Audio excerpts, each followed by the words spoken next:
പരിശുദ്ധാത്മാവിന്റെയും നാമത്തിൽ ആമേൻ. ക്രിസ്തുവിൽ ഏറ്റവും സ്നേഹം നിറഞ്ഞവരെ, ഇന്നത്തെ സുവിശേഷത്തിലൂടെയും ഈശോ നമുക്ക് തരുന്ന സന്ദേശം സ്വർഗരാജ്യത്തിൽ എങ്ങനെ നമുക്ക് പ്രവേശിക്കാം എന്നുള്ളതാണ്.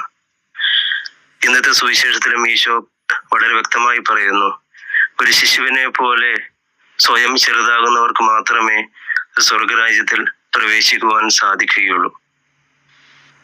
യോഹന്നാന്റെ സുവിശേഷം 13-ാം അധ്യായം 4-5 തിരുവചനങ്ങൾ നമ്മൾ വായിക്കുമ്പോൾ നമുക്ക് മനസ്സിലാകും, ഈശോ തന്റെ ശിഷ്യന്മാരുടെ കാലുകൾ കഴുകുകയും തൂവാല കൊണ്ട് അത് തുടയ്ക്കുകയും ചെയ്യുന്നു. നമുക്കറിയാം, ഈശോ അവരുടെ എല്ലാവരുടെയും യജമാനനായിരുന്നു.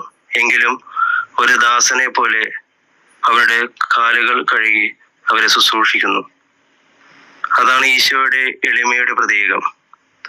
അതുപോലെ നമ്മൾ ഓരോരുത്തരും എളിമപ്പെട്ട് ഈശോയോട് വിധേയപ്പെട്ട് മറ്റുള്ളവരെ നമ്മളെക്കാൾ ശ്രേഷ്ഠരായി കാണുന്നെങ്കിൽ മാത്രമേ നമ്മൾക്ക് ഓരോരുത്തർക്കും സ്വർഗരാജ്യം ലഭിക്കുകയുള്ളൂ എന്ന് ഇന്നത്തെ സുവിശേഷത്തിലൂടെ ഈശോ വളരെ വ്യക്തമായി നമ്മളോട് പറയുന്നു. അതുപോലെ തന്നെ ചെറിയവരിൽ ആരെയും നിന്ദിച്ചു കഴിഞ്ഞാൽ അതിന് അവരുടെ ദൂതന്മാർ സ്വർഗത്തിൽ ദൈവത്തിന് ആ സന്ദേശം നൽകുമെന്ന് പറയുന്നു. ഇവിടെ നമ്മുടെ ഓരോരുത്തരുടെയും കാവൽമാലാകമാരെയും കുറിച്ചുള്ള വ്യക്തമായ ഒരു അടയാളമാണ് ഈ വചനഭാഗത്തിലൂടെ ഈശോ നമ്മൾക്ക് ഓരോരുത്തർക്കും നൽകുന്നത്.